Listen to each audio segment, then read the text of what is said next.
Hi everyone, my name is Amanda Phillips and I am part of your support team here at JM Test Systems. Today we are going to review the standard set of items that you should receive when purchasing or renting a Fluke Networks DSX-8000. Whether you decide to purchase or rent a Fluke Networks DSX-8000 from JM Test, you will receive the following items.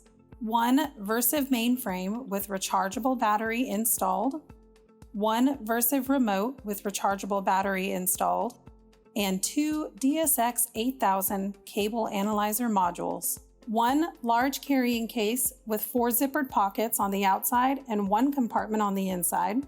2 permanent link adapters with RJ45 connectors.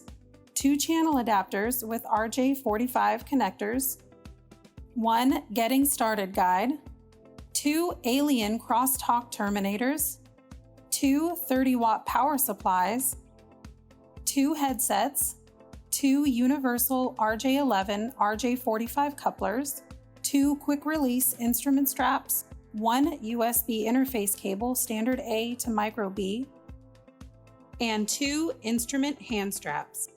Thank you for watching. I hope you find this information to be helpful. Please visit our website at www.jmtest.com for test equipment made easy.